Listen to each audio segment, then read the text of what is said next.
Hello my dear students, कैसे हैं आप लोग। आशा करते हैं अच्छे होंगे। चलते हैं, हम लोग कल पढ़े थे, यानी पिछले दिन हम लोग पढ़े थे क्लास 12th हिस्ट्री लेसन 13 अध्याय 13 महात्मा गांधी और राष्ट्रीय आंदोलन, जिनके सविनय अवज्ञा आंदोलन, और उससे आगे का जो पार्ट था, यानी कि हमने पढ़ा था 1915 में महात्मा गांधी कहाँ आए, भारत आए, और 1948 में उनकी मृत्यु हो जाती है। इनके बीच जो जो घटना घटी है, इनका हमने विस्तार से चर्चा किया था।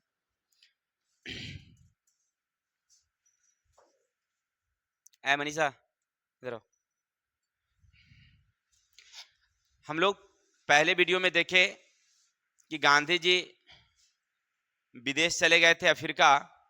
बैठो। अफ्रीका से 1915 में आए, और 1915 के बाद भारत में सक्रिय भाग लिए, और 1916 में वो जब बनारस यूनिवर्सिटी की स्थापना हुई थी, वहां पर उन्होंने भाषण दिया। इसके बाद हमने पढ़ा था 1917 के चंपारण सत्याग्रह, फिर हमने देखा 1920 का असहयोग आंदोलन, पुनः हमने देखा 1922 चौरी चौरा घटना, उसके बाद हमने देखा सविनय अवज्ञा आंदोलन। अब क्या होता है सुनिएगा।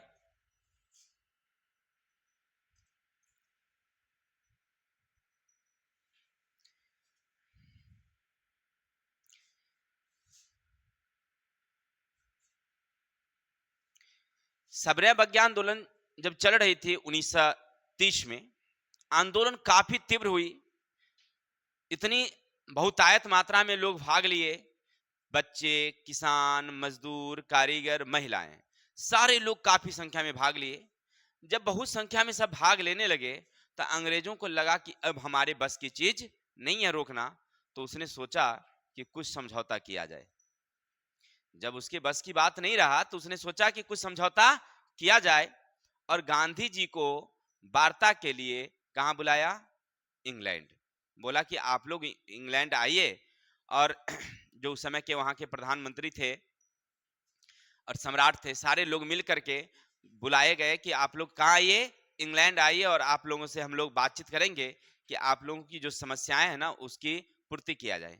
उससे पहले थोड़ा सा हम पीछे चलते हैं। क्या होता है कि सविनय अवज्ञा आंदोलन इसलिए शुरू किया जाता है क्योंकि महात्मा गांधी ने उस समय 11 सूत्री कार्यक्रम दिए थे। यानी कि उस समय हमारे भारत के वायसराय थे कौन, लॉर्ड इरविन। तो इरविन को उन्होंने 11 सूत्री कार्यक्रम दिए थे, और 11 सूत्री कार्यक्रम में जो था ना, उनकी मांग नहीं रखी, मतलब मांग रखी गई, लेकिन इनको पूरा नहीं किया गया। उस समय कौन वायसराय थे, लॉर्ड इरविन, हमारे भारत के।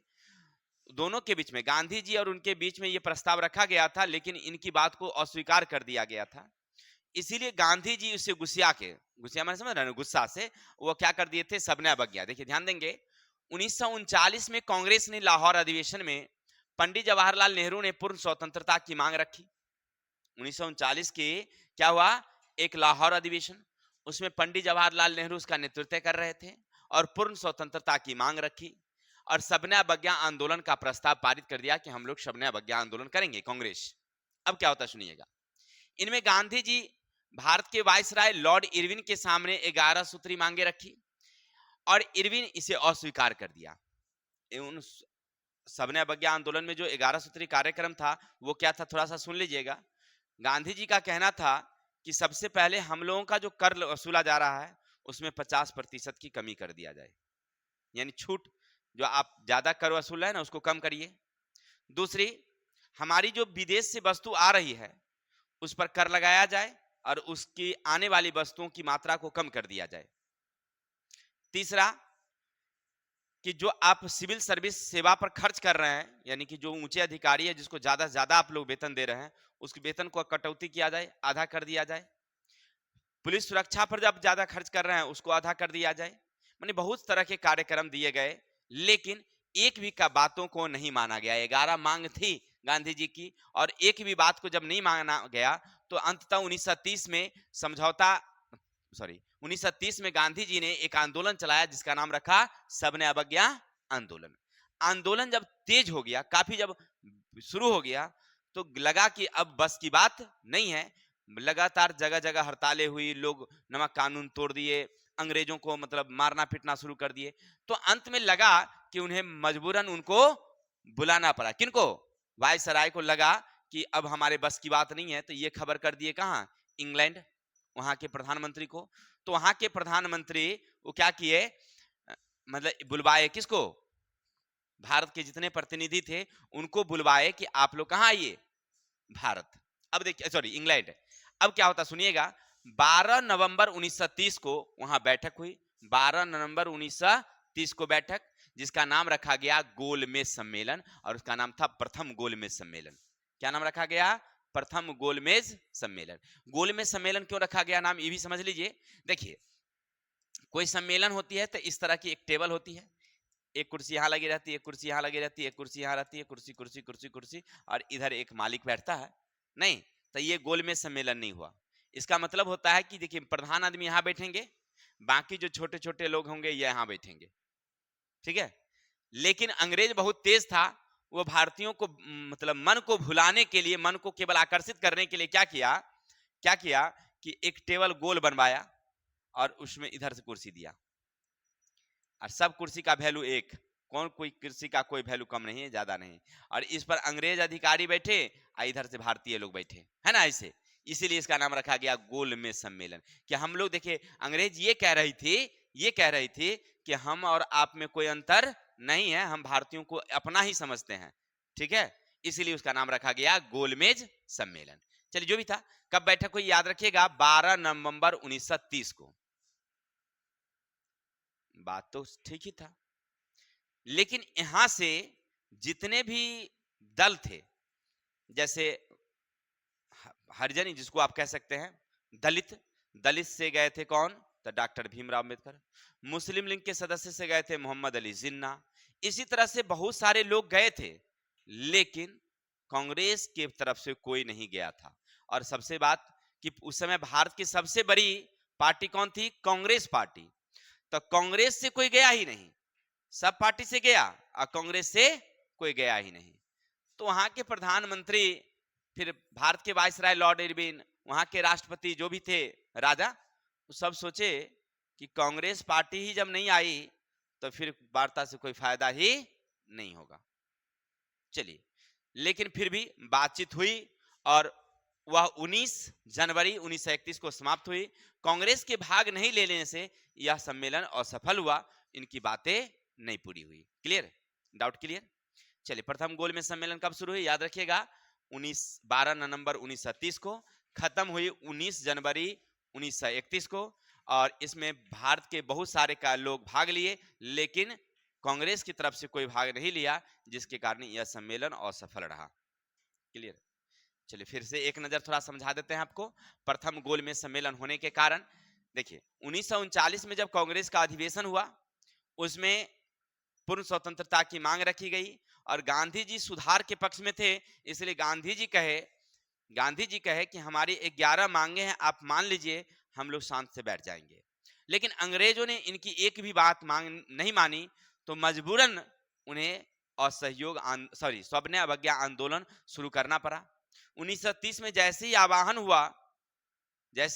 हुआ, पूरा आंदोलन छिड़ गया। अंग्रेजों को लगा कि अब ये संभलने वाला नहीं है। अंततः उन्हें वार्ता के लिए कहां बुलाया गया? इंग्लैंड सब गए, लेकिन कांग्रेस की तरफ से कोई नहीं गया। चलिए, अब क्या होता समझिएगा। अंततः गांधी इरविन पैक्ट यानी दिल्ली समझौता, याद रखेंगे, 5 मार्च 1931 को। अब जो इंग्लैंड की सरकार थी, जो प्रधानमंत्री थे, वह लॉर्ड इरविन को संदेश भेजा, टेलीफोन किया, तू लोग क्या देख रहा है, गांधी जी को किसी तरह से समझाओ और गांधी को वार्ता के लिए भेजो यहां। और गांधी जी सुनने वाले थे उसकी बात को। भाई, गांधी जी कहे, हम नहीं सुनेंगे आप लोगों की बात, हम तो आंदोलन करवे करेंगे। पूरा देश उनके हाथ में था। अब क्या कर रहे थे? गांधी जी सुन रहे थे, मजबूरन में फिर इरविन कहां बुलाया उनको? दिल्ली। कहा, आप दिल्ली आइए, हम लोग आपस में बैठ के बातचीत करते हैं। गांधी जी गए, कहा जाता है अर्ध नग्न फकीर दिल्ली के वायसराय के महलों पर चढ़ा था, क्योंकि इनको बुलाया था। ये तो अर्ध नग्न फकीर थे, आधा कपड़ा पहनते थे, एक गो धोती में आधा लपेटते थे। ये तो चंपारण सत्याग्रह के समय में आंदोलन में कर लिए थे ऐसा। इसके बाद वहां से वहां पहुंचे दिल्ली। दिल्ली में दोनों के बीच बातचीत हुई। इनकी बहुत सारी बातें मानी गई, 5 बात मानी गई थी इनकी। पूरा शर्त नहीं माना गया, लेकिन 5 शर्त मानी गई। बदले में वायसराय ने कहा कि ठीक है, आपको 2 हमारा शर्त भी मानना होगा। तब गांधी जी बोले, बोलो क्या बात है भाई। तो देखिए, पहली शर्त तो ये है कि आपको ये जो सबने अवज्ञा आंदोलन चला रहे हैं, ये आंदोलन को वापस लेना होगा। और दूसरी, वार्ता के लिए आपको कहां जाना होगा? इंग्लैंड जाना होगा। गांधी जी भी मान गए, ठीक है चलो हम बात मान लेते हैं। गांधी जी सबने अवज्ञा को वापस लिए और कहां चले गए? वार्ता के लिए इंग्लैंड गए। देखिए, जब कांग्रेस सम्मेलन में भाग नहीं लिया, मजबूरन गांधी इरविन गांधी के लिए वार्ता के लिए दिल्ली बुलाया और वहां 5 मांग स्वीकार कर लिया गया ताकि कांग्रेस में वे भाग ले। द्वितीय गोलमेज सम्मेलन 7 सितंबर से 1 दिसंबर के बीच, यानी 7 सितंबर को बैठक हुई और 1 दिसंबर 1931 को समाप्त हुई। गांधी जी भी इस में भाग लिए, स्वीकार, लेकिन वहां कोई स्वीकार नहीं किया गया। वे वापस आ गए, फिर से सबने अवज्ञा आंदोलन शुरू कर दिया गया और अंग्रेज उन्हें जेल में डाल दिया। देखिए अब क्या होता सुनिएगा। अब क्या हुआ, वो वहां गए वार्ता के लिए। कहां गए? इंग्लैंड। भारत के और सारे प्रतिनिधि थे, मोहम्मद अली जिन्ना थे, ये क्या नाम था, भीमराव अंबेडकर और बहुत सारे लोग। लेकिन गांधी जी वहां अपनी वार्ता रखे, एक भी बात इनका नहीं माना गया। गांधी जी गुस्सियाए गए, गुस्सिया के वहां से कुर्सी पर से उठे, चल दिए, कोई वार्ता वार्ता नहीं हुआ। आए, फिर से सबने अवज्ञा आंदोलन शुरू कर दिए। वहां से प्रधानमंत्री फोन कर दिया अरविंद को, क्या देख रहे हो, उसको उठा के रख दो जेल में। उठा करके जेल में रख दिए। ठीक है, अब चले गए जेल, आंदोलन फिर हो गया शिथिल, आंदोलन कम हो गया। और उधर दूसरा सम्मेलन स्थगित हुआ, वापस आ गए। अब क्या होता सुनिएगा। जब अंग्रेज ने कांग्रेस को छोड़ अन्य दल की पृथक निर्वाचन मंडल की मांग को स्वीकार कर लिया, तो जिसमें अंबेडकर दलित वर्ग के लिए अलग निर्वाचन को स्वीकार कर लिया। अब जितने भी पार्टी गए थे, जितने भी पार्टी भारत के थे, जैसे मुस्लिम था, दलित वर्ग के थे, सब वर्ग, सब अलग अलग निर्वाचन मंडल की मांग करने लगा कि हमको अलग भारत चाहिए, हमको अलग भारत चाहे, हमारा मंडल अलग होना चाहिए। अंग्रेज देखा कि गांधी जी चलिए गया है, अंग्रेजवा भी चाल चल दिया। अंग्रेज चल दिया कि भाई चलो तू लोगों को हम निर्वाचन मंडल मान लेते हैं। जितनी पार्टी थी सबकी बात को मान लिया गया। अब वहां से अंबेडकर जी आए, भीमराव अंबेडकर, एक दलित वर्ग का निर्वाचन मंडल शुरू कर दिए बनाना, यानी अलग अलगे भारत हम रहेंगे। हम जैसे मुस्लिम लीग अलग हो गया, उसी तरह से हम एक दलित वर्ग को लेकर के हम अलग रहेंगे। गांधी जी को यह खबर जेल में मिली। गांधी जी सोचे, ले ये अंग्रेजवा सब लगा दिया उपाय, हमको नैया डुबाएगा लगता है। वो सोचने लगे कि दलित के अलग होते ही हिंदू में फूट आ जाएगी। हिंदू में ये आमरण अनशन पर बैठ गए कि हम खैबे पीबे नहीं करेंगे, अब मरिए जाते हैं। अब भीमराव अंबेडकर इधर अलग अपने काम में लगे हुए थे, उधर क्या हुआ, गांधी जी आमरण अनशन। इसके बाद पंडित जवाहरलाल नेहरू और कुछ लोगों के सहयोग से दोनों के बीच में फिर से वार्ता हुई। देखिए, गांधी जी जेल में वही अनशन पर बैठ गए और उनका मानना था कि दलित अलग होने से हिंदुओं में क्या आ जाएगी, फूट आ जाएगी, इसलिए वह बैठ गए। फिर बाद में कुछ लोगों के सहयोग से, बाद में कुछ लोगों के सहयोग से गांधी जी और भीमराव अंबेडकर के बीच वार्ता हुई कि भाई आप लोग ये बात को नहीं कीजिए। देखिए सुनिएगा, उनका नाम रखा गया पूना समझौता। उसका क्या नाम रखा गया? पूना समझौता। गांधी जी और अंबेडकर के बीच समझौता हुआ, जिसे पूना पैक्ट या ये पूना पैक्ट के नाम से जाना जाता है। ये पृथक निर्वाचन को समाप्त कर दिया गया, लेकिन उनकी सीट 71 से बढ़ाकर 147 कर दिया गया। अब सुनिएगा, पहला तो आपने क्या समझा कि प्रथम गोलमेज सम्मेलन में भीमराव अंबेडकर भाग लिए थे, लेकिन वहां पर कांग्रेस नहीं गई थी, जिससे वार्ता बंद हो गई। फिर बाद में इंग्लैंड के जो प्रधानमंत्री थे, इरविन को कहा कि किसी तरह से गांधी जी को मनाओ। गोल में सम्मेलन में बुलाओ उसको, ताकि सविनय अवज्ञा आंदोलन बंद हो। इरविन गांधी जी को कहां बुलाए? दिल्ली। दोनों के बीच में वार्ता हुई। वार्ता होने के बाद ये निर्णय लिया गया कि चलिए हम आपकी बातों को कुछ मान लेते हैं, आपकी शर्त को कुछ मान लेते हैं, और आप लोग सविनय अवज्ञा आंदोलन को बंद कर दीजिए। गांधी जी भी वही किए, ठीक है, सविनय अवज्ञा आंदोलन बंद रहेगी, और वो चले गए दिल्ली, सॉरी इंग्लैंड। इंग्लैंड में वार्ता हुई, द्वितीय गोल में सम्मेलन, जिसमें गांधी जी की एक भी बात नहीं मानी गई। वहां से वो गुस्से आकर के भाग आए। गांधी जी बोले थे कि हम खाली हाथ लौट कर आए। जब देश में आए ना तो भाषण दिए तो बोले हम खाली हाथ लौट कर आए हैं, लेकिन अपने देश की ईमानदारी पर बट्टा नहीं लगने दिया।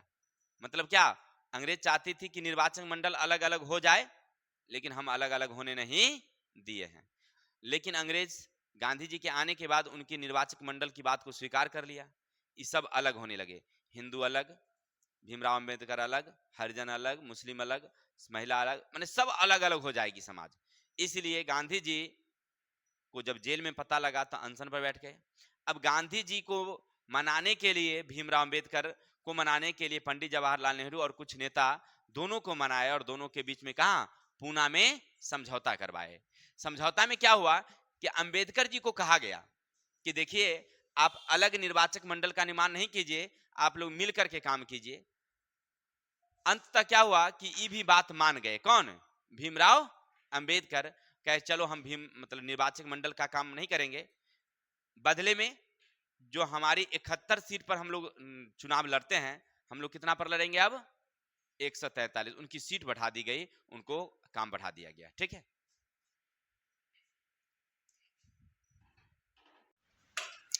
चलते हैं आगे। क्या होता सुनिएगा।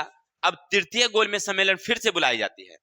तृतीय गोल में सम्मेलन फिर से बुलाया जाता है 17 नवंबर से 24 दिसंबर 1932 के बीच, यानी 17 नवंबर को बैठक होती है, 24 दिसंबर को। लेकिन इस बार ना ज्यादा प्रतिनिधि भाग नहीं लिया। इंग्लैंड में फिर से बुलाया गया, लेकिन कांग्रेस तो फिर नहीं गए, गांधी जी तो फिर नहीं गए, हमको नहीं जाना होना है, और कांग्रेस की तरफ से कोई नहीं गया। पिछले में जितने गए थे उससे कम लोग ही इस बार गए, इसलिए कोई ज्यादा इस पर बातचीत हुआ ही नहीं, और यह भी सम्मेलन क्या हो गया? असफल हो गया, और सविनय अवज्ञा आंदोलन चलती रही।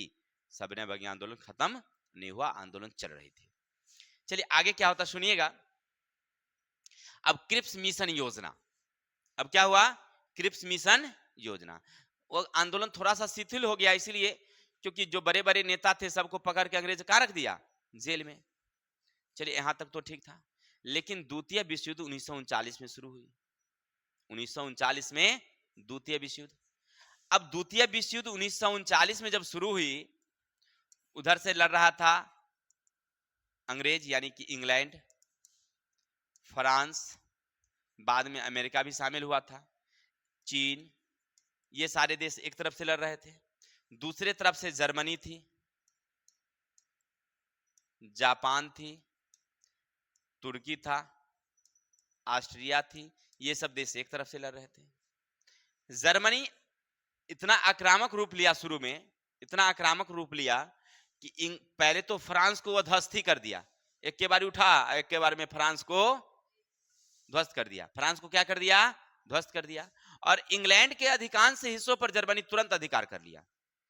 ऐसा ऐसा बम मारा, ऐसा ऐसा बम मारा कि तुरंत जर्मनी जो है इंग्लैंड को तहस नहस कर दिया। चलिए, और सबसे बड़ी बात, ये जापान के नजदीक पड़ता था भारत, तो भारत वह आने ही वाला था, यानी उसको लगता था कि भारत पर वो जल्दी अधिकार कर लेगा। कौन? जापान वाला। अब अंग्रेज को दो तरफा युद्ध करना पड़ रहा था, एक तो द्वितीय विश्व युद्ध में, और इधर सविनय अवज्ञा आंदोलन चालू था, तो इधर भी आदमी देना था। बड़ी समस्या उसके सामने खड़ी हो गई, करे तो करे क्या?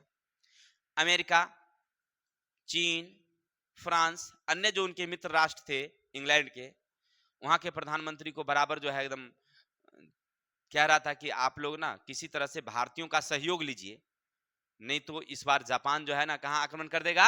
भारत पर आक्रमण कर देगा, और भारत भी आपसे छीन लेगा, इसलिए आप भारत के लोगों से सहयोग लीजिए। इंग्लैंड के जो प्रधानमंत्री थे ना, इंग्लैंड के जो प्रधानमंत्री थे वह भारतीयों से सहयोग मांगने के लिए आए। मैंने उनको, गांधी जी को कहा कि भाई आप लोग हमको सहयोग दीजिए। वो कहे हाँ हाँ आवा सहयोग दे छिया, हमार बात माने ला ना या सहयोग ले ला आगे आगे। नहीं, कौन बोला? गांधी जी। गांधी जी कहे ठीक है। गांधी जी अंग्रेजों को कोई सहयोग नहीं दिए। क्या होता है सुनिएगा। 1939 में द्वितीय विश्व युद्ध के दौरान जर्मनी और जापान अंग्रेज के अधिकांश हिस्से पर अधिकार कर रहा था। ऐसे समय में अमेरिका, चीन, फ्रांस अंग्रेज पर दबाव डाल रही थी कि किसी तरह से भारत से सहयोग प्राप्त कीजिए, नहीं तो भारत पर भी जापान आक्रमण कर देगा और चर्चिल कर देगा। ठीक है ना। तब उस समय इंग्लैंड के प्रधानमंत्री थे चर्चिल। वो गांधी जी से वार्ता किया, माने बातचीत किया, लेकिन कोई हल नहीं निकला। गांधी जी उनको सहयोग देने से इनकार कर दिए कि हमको सहयोग नहीं देना है। हाँ सहयोग देंगे, आपको सहयोग देंगे। कब? सहयोग चाहते हैं तो भारत को छोड़ दीजिए, आजाद कर दीजिए। लेकिन अंग्रेज अब भी भारत पर अपना अधिकार बनाए रखना चाहती थी, इसलिए महात्मा गांधी ने भारत छोड़ो आंदोलन की शुरुआत कर दिया।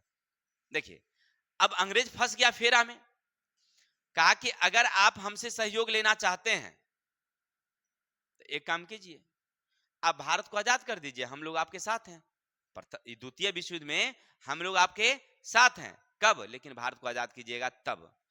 चर्चिल कह रहा था कि नहीं, कौनो बात होगा युद्ध के बाद होगा, युद्ध समाप्त हो जाएगी ना तब बातचीत करेंगे। तो उनको याद रहा था, याद है प्रथम विश्व युद्ध में आप लोग ठग लिए थे हमको। क्या कहते कि प्रथम विश्व युद्ध में सहयोग दीजिए और जब हम जीत जाएंगे तो आपको आजाद कर देंगे। किए थे, रॉलेटक लगा दिए थे आप हमको। तो ये बात हम न ठगाएंगे, वो बार तो ठग लिए, लेकिन ये बार हम नहीं ठगाएंगे। गांधी जी कोनो बात नहीं है, आप अपन लड़िए, हमको उससे मतलब नहीं है, हम अपना लड़ते हैं इधर। गांधी जी कहे कि चलो अब अभियान होगा भारत छोड़ो। क्या होगा? भारत छोड़ो आंदोलन, अगस्त आंदोलन। यह आंदोलन 9 अगस्त 1942 को मुंबई के अधिवेशन में शुरू किया गया और इसका आह्वान पूरे देश एकजुट होकर के आंदोलन करने लगे। ठीक है। लेकिन गांधी जी पंडित जवाहरलाल नेहरू में मतभेद हो गया था। देखिए गांधी जी बड़ा सहयोग कर रहे थे, पंडित जवाहरलाल नेहरू सब लोग एक साथ मिलकर के काम कर रहे कांग्रेस में।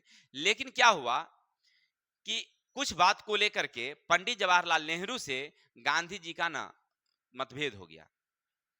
पंडित जवाहरलाल नेहरू कहता है गांधी जी बातें पीछे आंदोलन कखनो बंद कर देता है, कखनो चालू कर देते हैं, कुछ समझ ही नहीं आता है कि उनकी बात क्या है, कब शुरू करते हैं कब बंद कर देते हैं।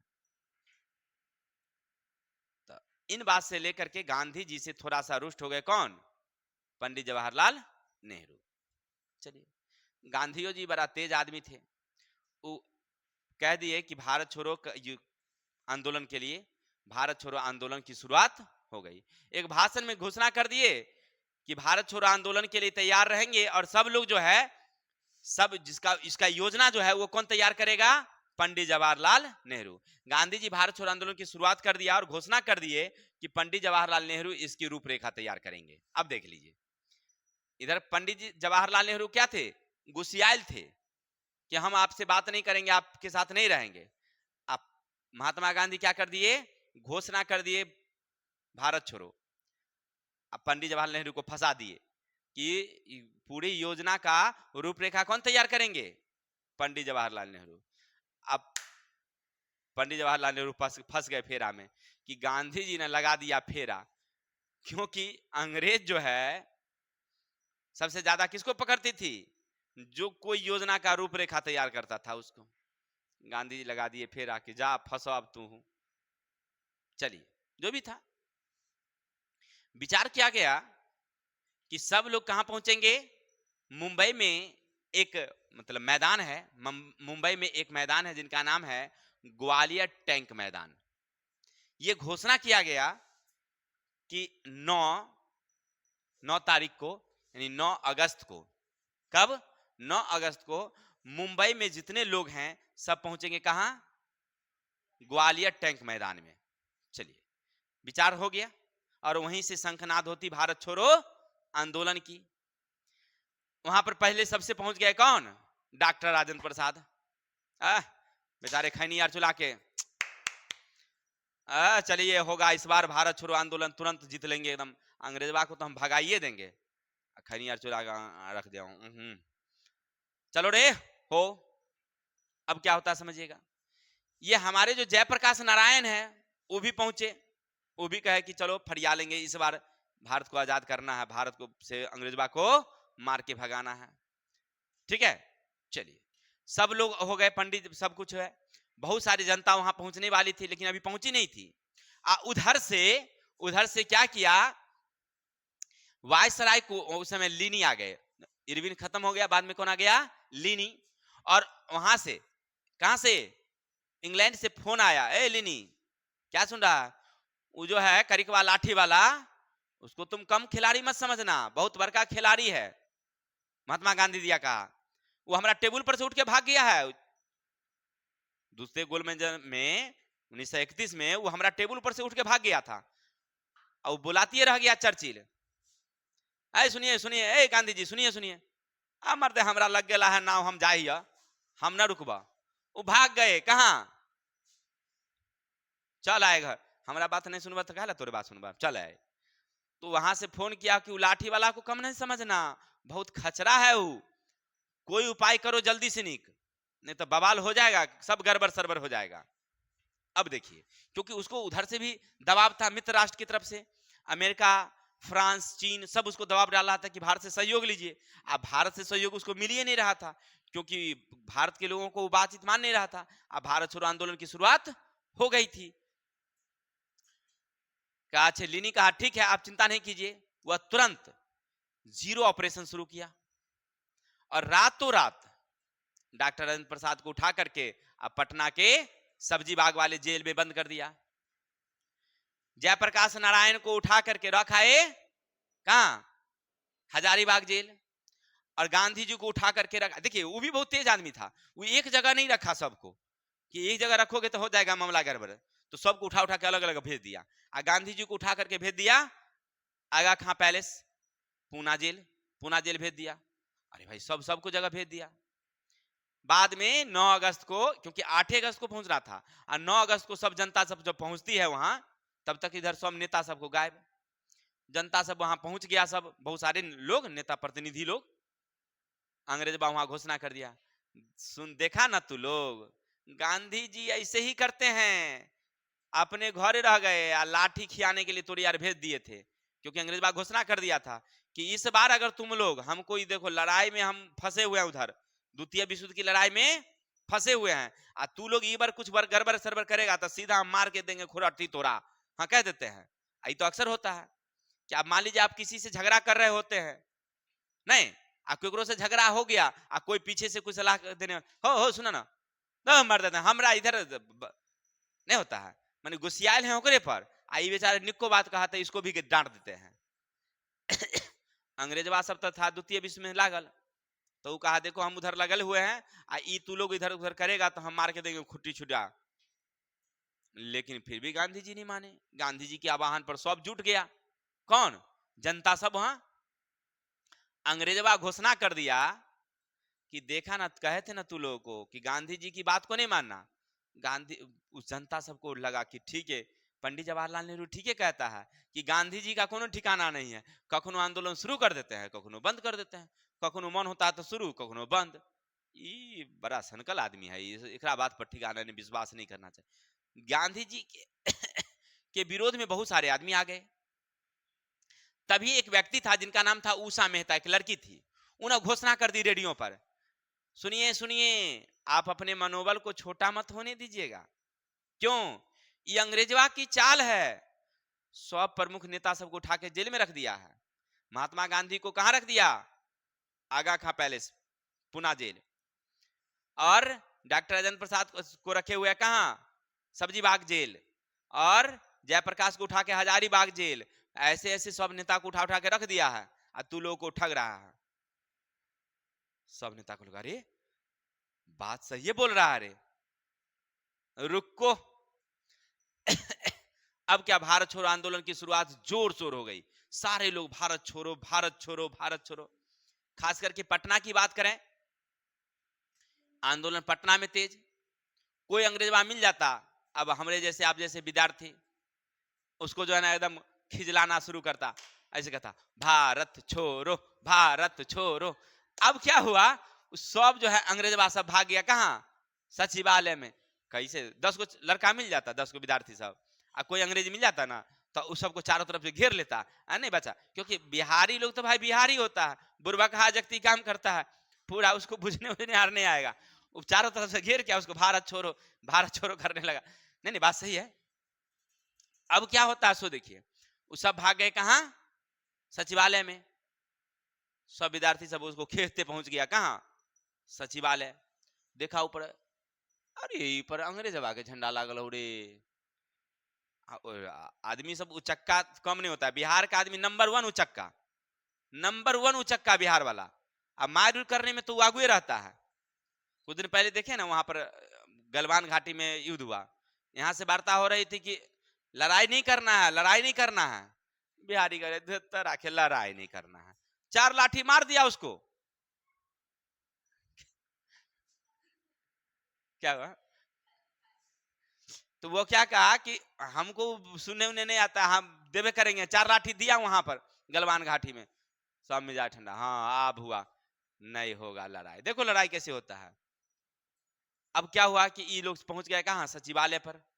सचिवालय पर पहुंचे और वहां पर जो अंग्रेज का झंडा था उसको उतारने यार की जरूरत नहीं, तोड़ के डंडा को हटा दिया, अपना वो बड़का लग्गा में झंडा तिरंगा लटका दिया उस पर। जैसे लटकाया, वहां के जो डीएम थे गोली चलाने का आदेश दे दिया, जिसमें बहुत सारे बच्चे मारे गए, जो आप देखेंगे। और वो तारीख थी 11 अगस्त को यह घटना घटी थी सचिवालय पर। वो पैसा पर देखे होंगे बहुत झंडा उंडा लेकर के रहता है, देखे ना, महात्मा गांधी आगे आगे लाठी लिए, आप पीछे से बहुत सारे बच्चे, कोई गिरा हुआ है कोई उठा हुआ है। ये पटना सचिवालय पर फोटो लगा हुआ है, वही बच्चे लोग जिसका उम्र किसी का 19 वर्ष, किसी का 17 वर्ष, किसी का 18 वर्ष था, ऐसे बच्चे सब जो ही थे, जो पढ़ने वाले बच्चे थे, वही सब सचिवालय पर चढ़ गए थे। और उतार करके जब उतर रहे थे तब ये गोली चला दिया, जिसमें बहुत सारे बच्चे मारे गए थे। आइए छोड़िए, अब क्या हुआ कि भारत छोड़ो आंदोलन तीव्र हो गई। इसमें सबसे बड़ी बात, महिला की भागीदारी बहुत थी, महिला की भागीदारी इसमें बहुत थी। अब महिला के भाग लेने से क्या फायदा हुआ, देखिए। पहली बात तो महिला पर अंग्रेज गोली नहीं चला सकती, क्योंकि उस समय क्या हुआ था कि 1940-45 की बात है, तो उस समय क्या हुआ था कि विदेशी मीडिया सब बहुत आगे आ गई थी। अब विदेश की बात है, पूरे विश्व के लोग अंग्रेज पर क्या करते, थू थू कर देते कि कैसा है आप लोग, महिलाओं पर आप गोली चलवाते हैं। तब महिला पर गोली नहीं, अब महिला सब एकदम आगुए। कहीं गांव में कोई अंग्रेज पहुंच जाता कर वसूलने के लिए, कि सब जो है लाठिए उठिए हड़िए आर लेकर के, बरनी आर मार सरधुआ के ला भागता था अंग्रेजवा। अब बिहार, अब ऐसे खास करके महिला को तो समझ ही रहे हैं, महिला सब उस समय जिस पर मन हो जाए धागा कूट काट देती है। हाँ हाँ, महिला सबका मन हो जाए तो वो कूट काट देगी। एक बार की बात है, एक बार की बात है, एक जो अतिक्रमण वाला नहीं होता है शहर में, जो अतिक्रमण सड़क वार पर जो रहता है घर उड़, तो हटाने के लिए आता है। एक बार आया है अतिक्रमण के लिए, उस महिला का घर ना थोड़ा सा कोना, मतलब छज्जिया जो होता है, छज्जी निकला हुआ था थोड़ा सा। महिला बोली कि क्या इससे क्या होने वाला है, थोड़ा सा ही तो निकला हुआ है। लेकिन वो जो था ना जेसीबी वाला, कहा नहीं नहीं ये हटा नहीं पड़ेगा। वो लिया ऐसे करके दांत से इसे तोड़ना शुरू किया। वो घर में से 7-8 गो महिला निकली, आ जेसीबी पर चढ़ के ड्राइवरा को पकड़ ली, खींच ली, आ खींच करके आ सीधे उठे ले घर के अंदर ले गई। आ ले जा करके, समझ ही रहे हैं, उसके बाद उसको इतना कुटाई की अंदर में, ढमाढम। उसका जो स्टाफ था वो भाग गया। अब बेचारे वो मेन जो था वो एकदम मार उड़ के निकल। और जेसीबी के ऊपर का जो होता है छज्जा, जो ऐसे करके नहीं कुड़ता है, ऊपर उठा करके उसको ले जाया गया हॉस्पिटल। पूछा क्या हुआ, गांव के मेहरारू लोग मारी हमरा। देखिए, ठीक है। अब इस तरह से महिलाओं की भागीदारी बहुत अच्छी।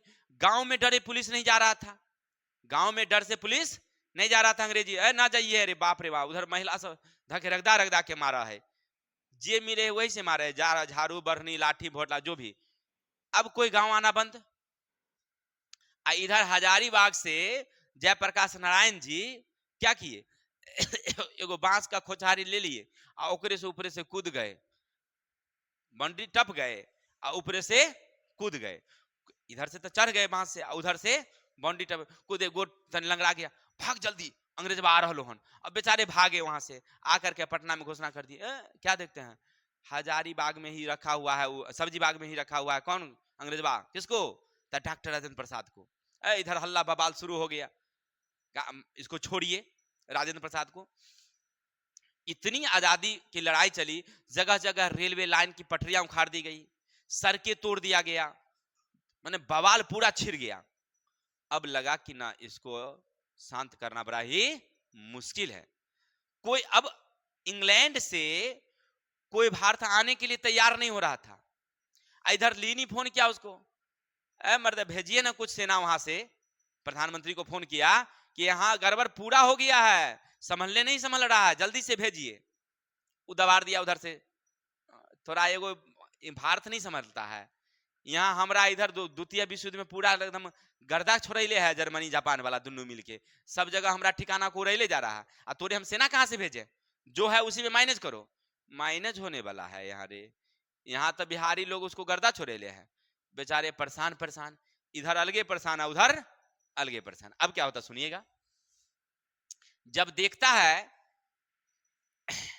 अंग्रेज कि अभी वार्ता नहीं होने वाली है, बात नहीं बनने वाला है, 1946 में जब लेबर पार्टी की सरकार बनी, देखिए इंग्लैंड में सरकार चेंज हो गई, 1945 में चुनाव हुआ, लेबर पार्टी की सरकार बनी। देखिए लेबर पार्टी की जो सरकार थी ना, वो हमारे पक्षधर में काम करती थी। अब हमारे पक्षधर में काम कैसे करती थी, सो देखिए, कुछ नेता लोग जो थे, वहां पर दो पार्टी है, तो कुछ नेता लोग यहां से चल गए लेबर पार्टी के साथ, क्योंकि वहां का जो लेबर पार्टी था ना, वो हमारे मतलब उसका नाम था इटली। प्रधानमंत्री कौन बना, इटली।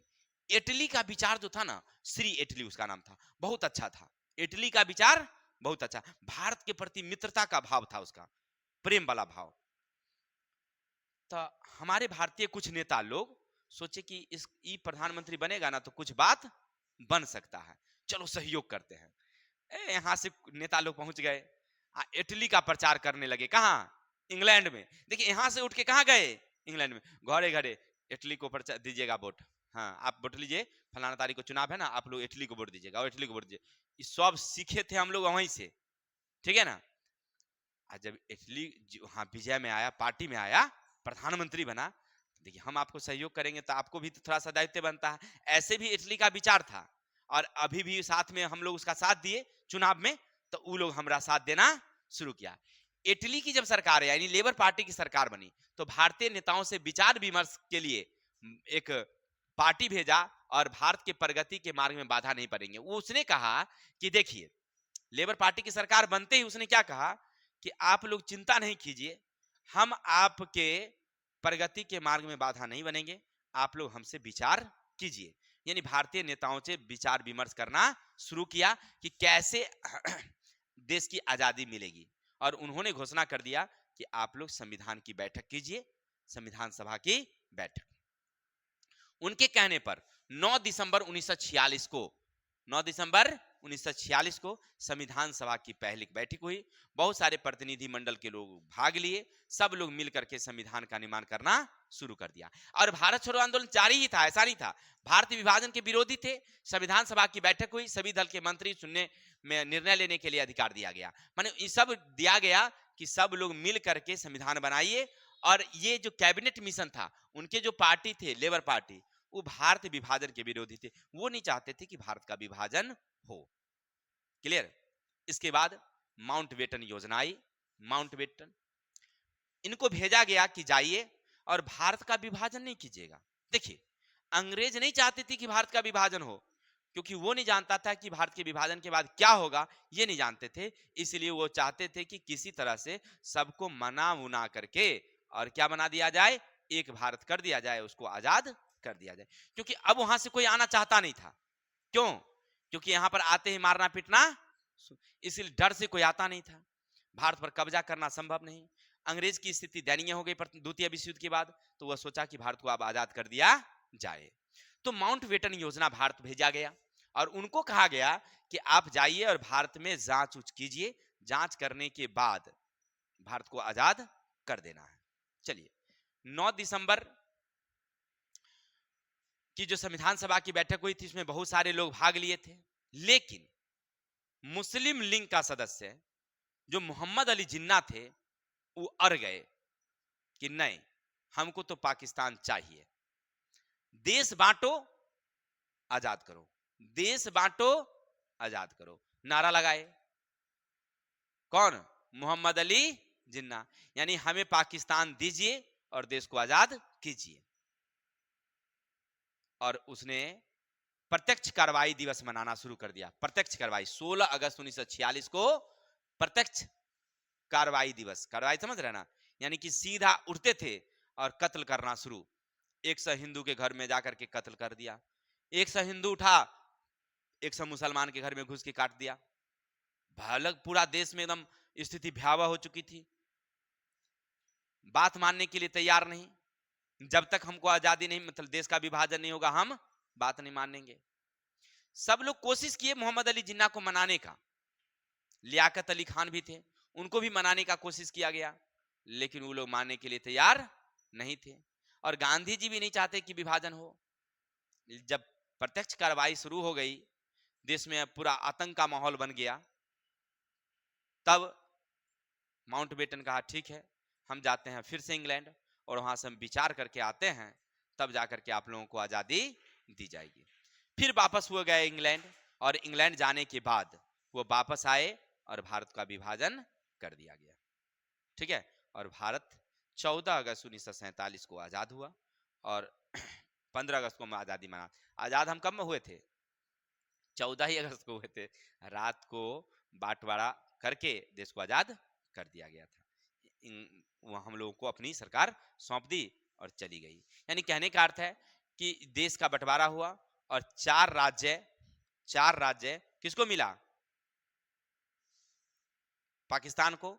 और इधर जो पश्चिमी पाकिस्तान था और पूर्वी पाकिस्तान जो पहले से था, जो बांग्लादेश में बन अभी कहलाता है, इधर का राज्य भी उसी को मिला था पहले। बाद में बांग्लादेश उसका हुआ था, उस हम आगे पढ़ेंगे।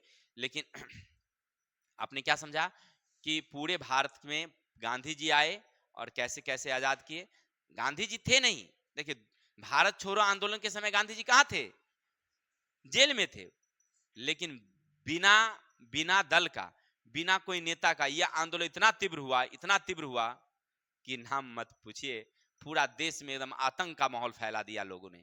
जहां जहां अंग्रेजी पुलिस जाती, सबको मार पीट के भगाना शुरू किया। जो अंग्रेज मिल जाए उसको इतना ना खिसिया देता था कि अंत में गुस्सा करके बेचारा भाग जाते थे, और कोई आने के लिए तैयार ही नहीं होता कि हम नहीं जाएंगे भारत, वहां बड़ मारता है सब। बुझ गया अंग्रेज वाला सब कि वहां क्या मारता है? पिटान, अरे बहुत बेरहमी से पिटता है, इसलिए हम नहीं जाएंगे अब। ठीक है, अंततः क्या हो गया? भारत आजाद। क्लियर?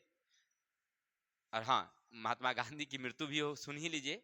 और नाथूराम गोडसे 30 जनवरी 1948 दिल्ली की प्रार्थना सभा में शाम 4 बजे उनकी गोली मारकर हत्या कर दी था। ठीक है ना? अब क्यों किया था ये भी समझ लीजिए थोड़ा सा। देखिए, गांधी जी हिंदू मुस्लिम एकता के पक्ष में थे। वो मुस्लिम को भी प्रेम करते थे। मोहम्मद अली जिन्ना से भी उनकी अच्छी पहचान थी, माने बातचीत होती रहती थी। लेकिन नाथूराम गोडसे को ना ये बात हजम नहीं होता था। कभी कभी कुछ बातें ऐसी थी जहां पर गांधी जी मुस्लिम के पक्ष में चले जाते थे, तो नाथूराम गोडसे को लगता था कि ये सब इसी का खेला बेला है, ये महात्मा गांधी के कारण। देश बंटवारा हुआ किसके कारण? महात्मा गांधी के कारण। जबकि ऐसी बात नहीं थी। गांधी जी चाहते थे कि किसी तरह से शांति हो।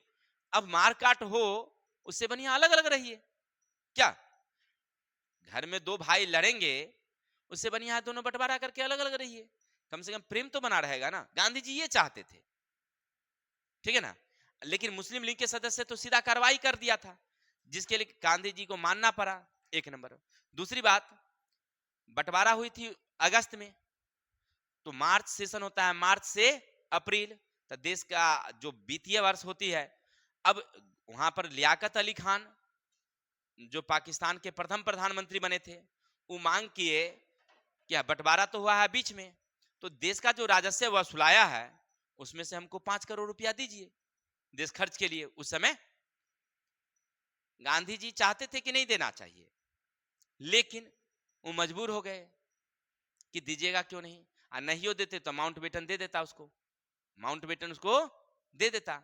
इसीलिए गांधी जी भी कहे ठीक है दे दीजिए। बहुत सारे नेता तैयार नहीं थे, लेकिन गांधी जी कहे कि दे दीजिए उसको 5 करोड़। अरे तुम जमीन का इतना हिस्सा तुम दे रहे हो, देश का तुम बंटवारा कर रहे हो, पैसा से क्या लेना देना है, दे दो उसको 5 करोड़। यही बात जहर हो गया। नाथूराम गोडसे को लगा कि वो भी नेता थे, ऐसा नहीं कि वो नेता नहीं थे, और गांधीवादी नेता थे, गांधी जी को मानते भी थे, लेकिन गांधी जी बीच बीच में जो गड़बड़ सरबड़ कर देते थे ना, बहुत आदमी गुस्सा जाता था उससे। बहुत आदमी, जैसे आपने शुरू में देखा मोतीलाल नेहरू, चित्तरंजन दास सब गुस्सा गया। इधर बाद में आपने क्या देखा कि पंडित जवाहरलाल नेहरू गुस्सा गए। ऐसे होते ही रहता था। नाथूराम गोडसे कहे अच्छा आज बुरबे तोरा जान ले ली छिया। वो शाम में पहुंचे कहाँ, प्रार्थना सभा में। जैसे टंगड़िया रखे प्रार्थना, पहले ही वहां पर नाथूराम गोडसे गोली ले ले पर बैठल था। जैसे पैर बढ़ाए कि मारे तरातर गोली भिड़ा दी, मार किया, चले गए थाना में और कह दिए कि वहां महात्मा गांधी के ले लिए डहरा, दौड़िए जाके वहां देखिए। वो दरोगार सब था, दौड़ा, जब तक वहां पहुंचा तब तक तो एक लीवर के बेचारे आदमी थे, अनशन पर बैठते थे बराबर। चलिए हाँ, एक बार किस्सा नहीं सुना, एक बता देते हैं। जब आगा खां के पैलेस में थे, और जब ये भारत छोड़ो आंदोलन की बात जो चल रही थी, ये जो घोषणा कर दिया कौन, ये अंग्रेजवा सब कि नेता सबको कहां भेज दिए हैं, सब घर छुप गया है। गांधी जी वहां पर भी अनशन कर दिए। कहां, जेल में, आगा खां पैलेस में। मरने तुल्य हो गए एकदम, 10-20 दिन खाना ही नहीं खाए, एकदम लटपटवार गए। गांधी जी सोच रहे थे कि अरे 100 बार तो आता था अंग्रेज बा मनाने के लिए, इस बार मना नहीं रहा है, क्या बात है भाई। अंग्रेज मनाने आता था, उनसे वार्ता करता था, लेकिन इस बार अंग्रेज मनाने नहीं आया। देखे कि जेल में कुछ लकड़ियां गिरा रहा है, अर्थी उर्थी बन रहा है। गांधी जी पूछे, अरे एगो स्टाफ को बुला करके, कांस्टेबल को बोला है कि लकड़ी उकड़ी गिरवा रहा है, ये अर्थी यार बना रहा है, कोई मरने यार वाला है कि रे। नहीं नहीं मरने वाला नहीं है, मरने मतलब मरा नहीं है, मरने वाला है। तो कौन रे, तो आप ही। ये क्या हुआ रे, गांधी जी का ई थाने मालूम है, इंग्लैंड से फोन आया है, किसको, इरविन को, ये लिनी को, कि ई बार जो है ना उसको पूरा सठिया दो, अंधेरे में मार दो, बात खत्म हो जाएगा। गांधी जी कहे तो ये बात है, लाओ खाना लाओ, खाना लाओ, खाना लाओ। मंगवा के खाना और खा कर टंच हो गए, उठ करके तंतना कर, ये सब तो हमारा पूरा टपकाने के फेर में था। गांधी जी ऐसे आदमी थे। हाँ देखिए कि ये बात नहीं बन रहा है तो चलिए, अगर हमारी वीडियो आपको अच्छी लगी हो तो लाइक करेंगे, और ऐसी मजेदार वीडियो के लिए हमारे चैनल को फॉलो कर लेंगे। जय हिंद, जय भारत।